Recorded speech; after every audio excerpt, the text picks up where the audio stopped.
Hello viewers, I welcome all of you in this lecture. Today we are going to discuss on the topic Introduction to Microwave Remote Sensing.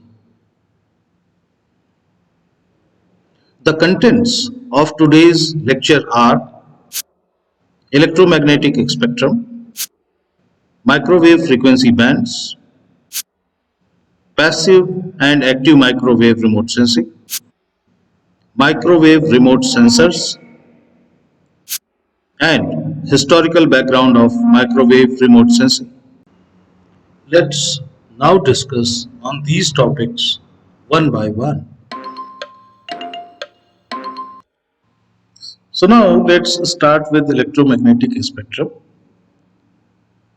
The electromagnetic spectrum has a wide range of wavelengths.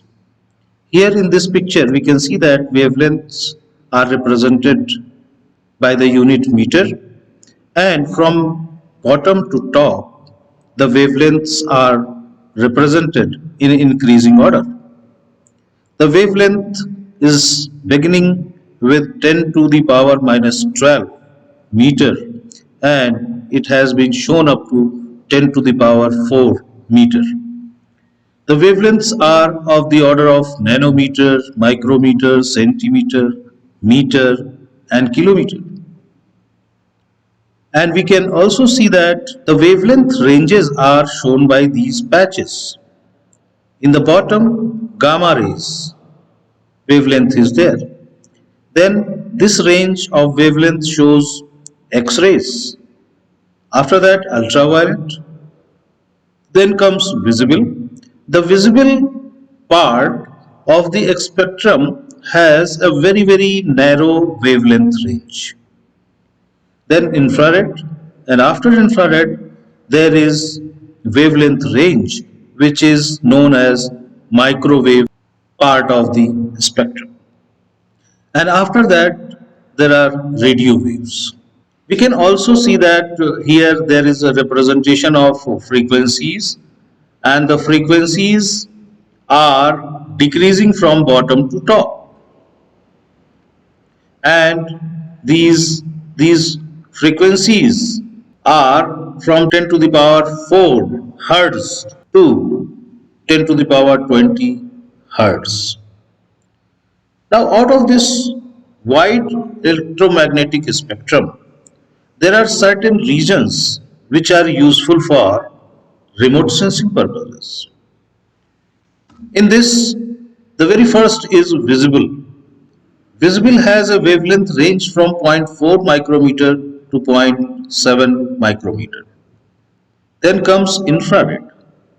Infrared may be reflected infrared, which has wavelength range from zero point 0.7 micrometer to 3 micrometer.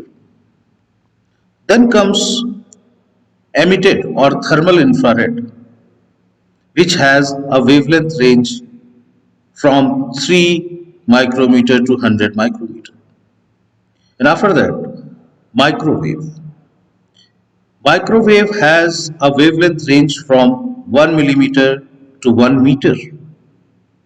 The shorter wavelengths have properties similar to the thermal infrared region, while the longer wavelengths approach the wavelength used for radio broadcasts.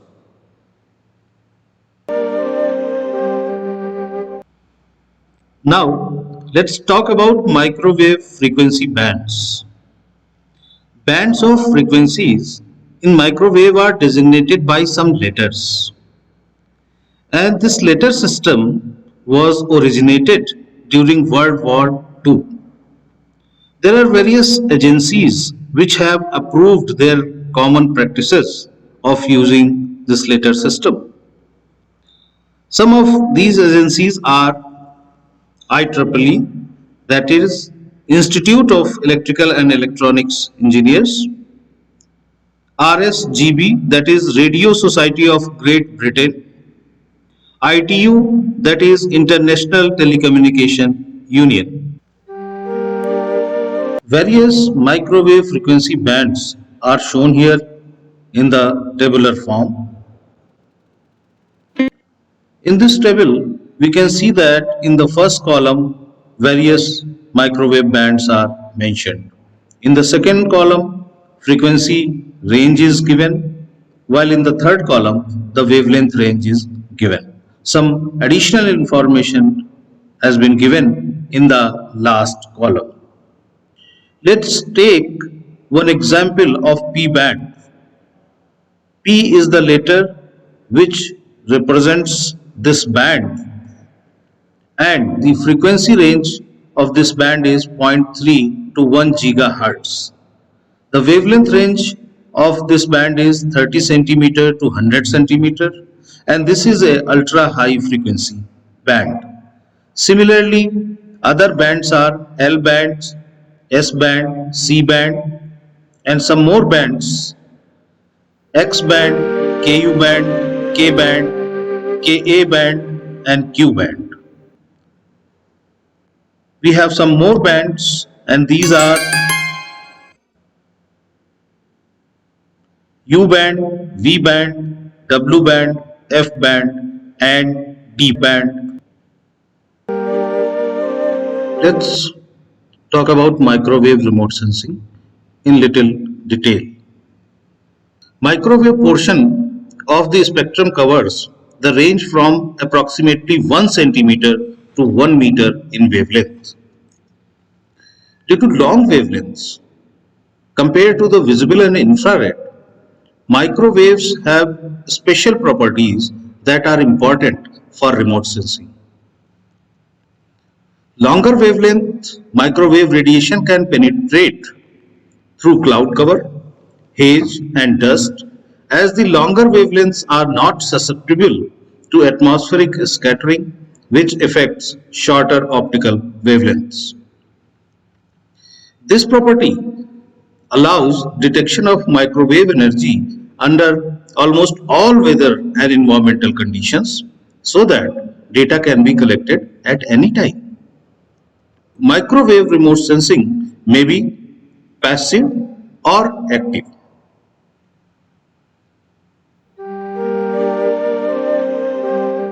Passive microwave sensing. Passive microwave sensing is similar to concept to thermal remote sensing. All objects emit microwave energy of some magnitude, but the amounts are generally very small. A passive microwave sensor detects the naturally emitted microwave energy within its field of view. This microwave energy may be emitted by the atmosphere, reflected from the surface, emitted from the surface, emitted from the surface, or it may be transmitted from the subsurface. This emitted energy is related to the temperature and moisture properties of the emitting object or surface. Passive microwave sensors are typically radiometers or scanners, and an antenna is used to detect and record the microwave energy. As the wavelengths are so long, the energy available is quite small compared to optical wavelengths. Thus, the field of view must be large to detect enough energy to record a signal. Most passive microwave sensors are therefore characterized by low spatial resolution. Applications of passive microwave remote sensing include meteorology, hydrology, and oceanography.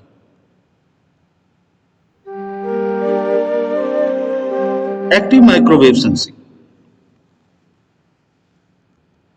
Active microwave sensors provide their own source of microwave radiation to eliminate the target.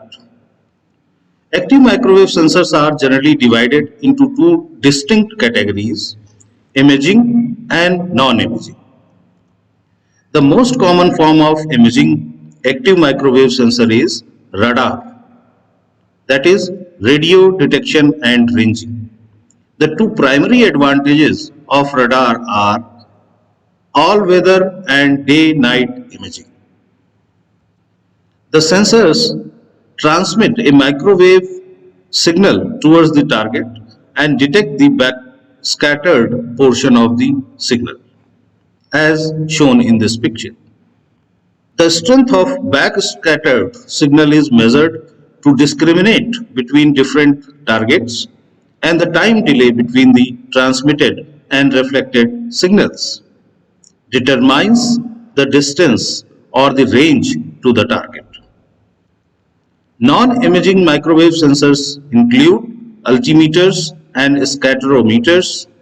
In most cases, these are profiling devices which take measurements in one linear dimension as opposed to the two-dimensional representation of imaging sensors.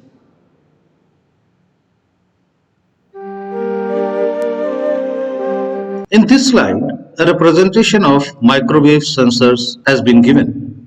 Microwave sensors may be categorized into two parts. One is passive sensors and the second one is active sensors. Passive sensors may be radiometers or scanners, and active sensors may be of two types, imaging or non-imaging. Example of imaging active sensor is radar. The advantage of radar is that imaging can be done in any kind of weather, maybe it is day or night.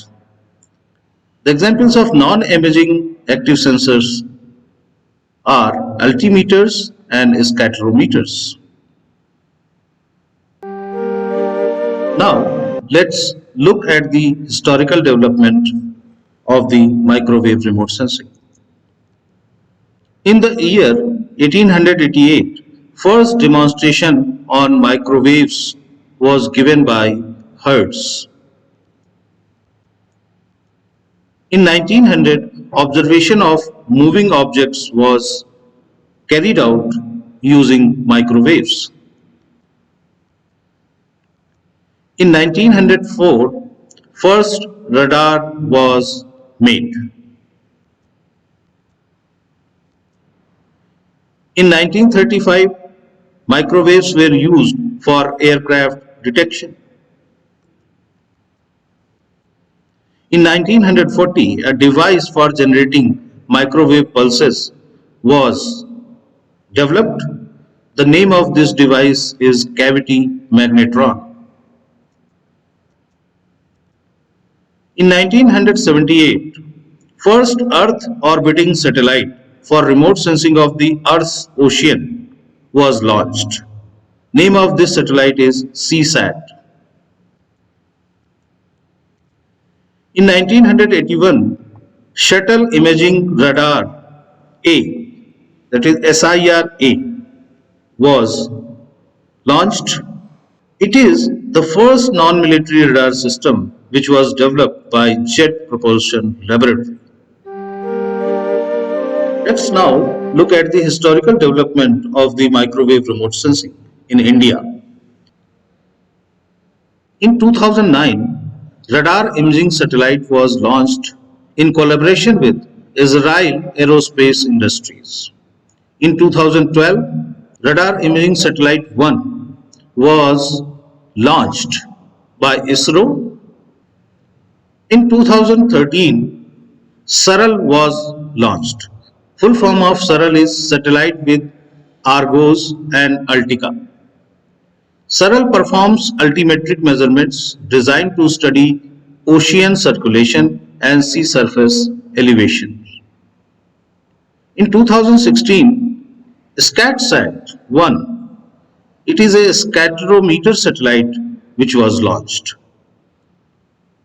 In 2019, radar imaging satellite 2B was launched. In 2019, RESAT 2BR1 was launched. In 2020, EOS 01 was launched. The former name of EOS 01 was RESAT 2BR2. In this slide, various references have been listed. Thank you very much for watching this lecture.